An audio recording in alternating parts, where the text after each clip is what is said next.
चंद्रपूर जिल्ह्यात मानव वन्यजीव संघर्ष टोकावर पोहोचलेला आहे.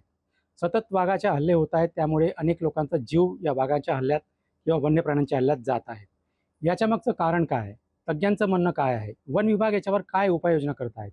हे सर्व आपण या व्हिडिओच्या माध्यमातून जाणून घेणार आहोत. नमस्कार, मी विकास राजूरकर. आपण बघत आहात मुंबई तक. सध्या चंद्रपूर जिल्ह्यात तेंदूपत्ताचा हंगाम सुरू आहे आणि ग्रामीण भागासाठी तेंदूपत्ता संकलन करणं हा एक मुख्य रोजगार असतो. त्यामुळे या ग्रामीण भागातील लोक जे आहे मोठ्या प्रमाणात जंगलात जाऊन तेंदूपत्ता तोडण्याचं काम करतात. आता या सीझनमध्ये मोठ्या प्रमाणात वाघाचे हल्ले होतात आणि लोकांचा मोठ्या प्रमाणात बळी जातात. आता नुकतीच झालेली घटनामध्ये चंदेवाही तालुक्यातील गुंजेवाही या गावातील 4 महिलांना वाघांनी हल्ला करून ठार केला होता. या हल्ल्यामध्ये कवडाबाई दादाजी मोहर्ले 45 वर्ष आणि अनिताबाई दादाजी मोहर्ले ही 40 वर्ष, हे दोघी बहिणी होत्या आणि यांच्या घरी कमावणारा कोणीच नाही, या दोन्हीच महिला होत्या आणि त्यामुळे आता परिवार जो आहे संकटात सापडलेला आहे. यासोबतच सुनीता कौशिक मोहर्ले 38 वर्ष, या महिलेला 2 छोटी मुलं आहेत आणि तिच्या पतीचं सुद्धा 2 वर्षापूर्वी निधन झालं होतं. त्यामुळे आता या 2 मुलांचा सांभाळ कोण करणार हा एक मोठा प्रश्न निर्माण झालेला आहे.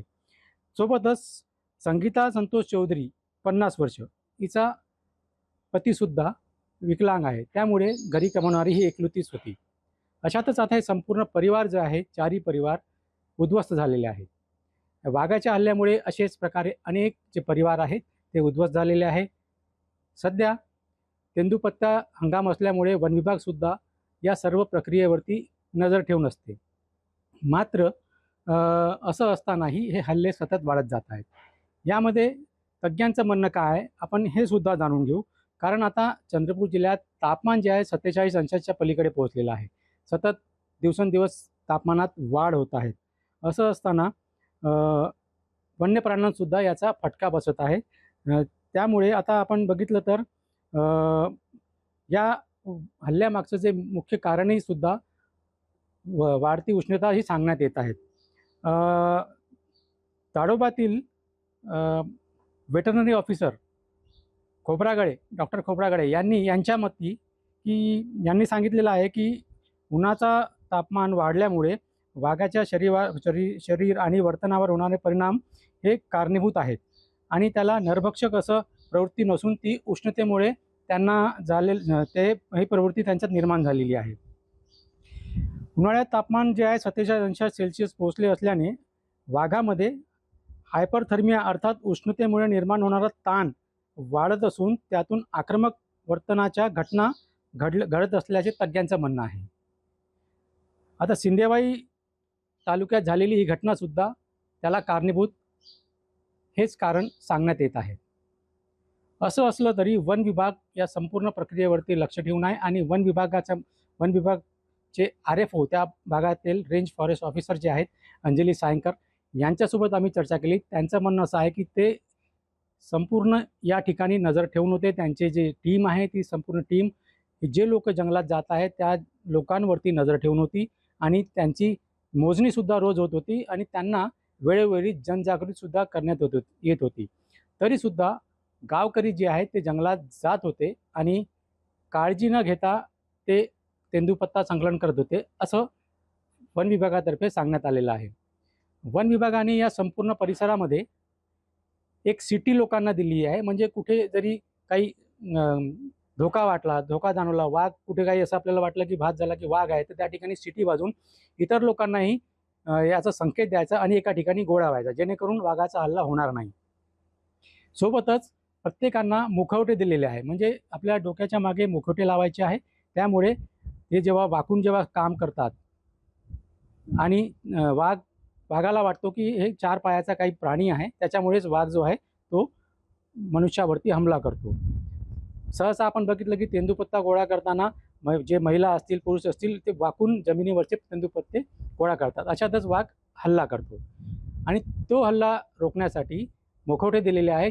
डोक्याच्या मागे मुखवटे लावले की वाघाला वाटते कोणीतरी समोरचा व्यक्ती जो आहे तो आपल्याला बघत आहे, त्यामुळे हा हल्ला टाळला जाऊ शकतो. आणि सोबतच अशा प्रकारे अनेक जनजागृती जी आहे ते ग्रामीण भागामध्ये करण्यात येत आहे. मात्र हे हल्ले जे आहे ते थांबण्याचं नाव घेत नाही आहे. अनेक उपाययोजना वन विभागातर्फे या संपूर्ण मानव वन्यजीव रोखण्याकरिता करण्यात येत आहे. लाखो करोडो रुपये खर्चसुद्धा वन विभाग करत आहे. तरीसुद्धा वाघाचे हल्ले किंवा हिंसक प्राण्याचे हल्ले, मानव वन्यजीव संघर्ष जे आहे हे सतत सुरूच आहे.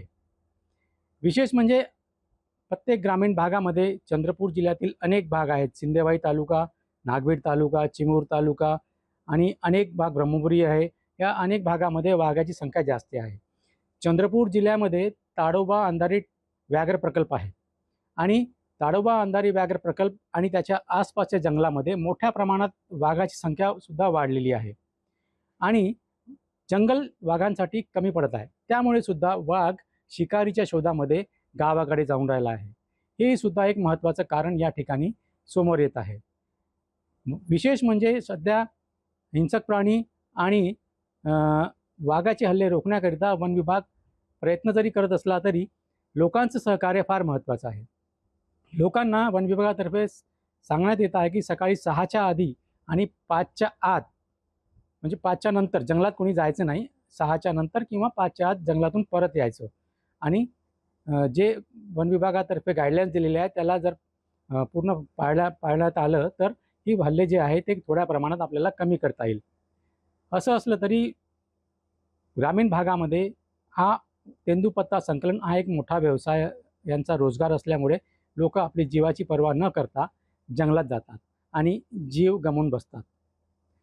आणि महत्त्वाचं म्हणजे गेल्या 5 वर्षाचा जर आपण आकडा बघितला तर 5 वर्षामध्ये जवळपास 200 लोकांच्या वर या हिंसक प्राण्यामध्ये, वन्य प्राण्यांमध्ये, वाघाच्या हल्ल्यामध्ये ग्रामीण भागातील लोकांचा जीव गेलेला आहे. आणि जर आपण या वर्षाची गोष्ट केली, जानेवारीपासून तर मे महिन्यापर्यंत आजपर्यंत 19 लोकांचा मृत्यू या वाघाच्या हल्ल्यात झालेला आहे. आणि आता मोठ्या प्रमाणात मागणी होत आहे की या हल्ले रोखण्याकरता कुठली तरी एक विशेष योजना तयार केली पाहिजे आणि ती योजना अंमलात आणून हे हल्ले रोखले गेले पाहिजे. कारण चंद्रपूर जिल्हा हा एक पर्यटन स्थळ म्हणून ओळखला जातो. ताडोबा अंधारी टायगर रिझर्व या ठिकाणी आहे. आता हाच वाघांसाठी पर्यटन स्थळ ठरलेला हाच जिल्हा आता वाघांमुळेच हा एक धोक्याचा वाघ एक धोक्याचे ठरत आहे. विकास राजूरकर, चंद्रपूर, मुंबई तक.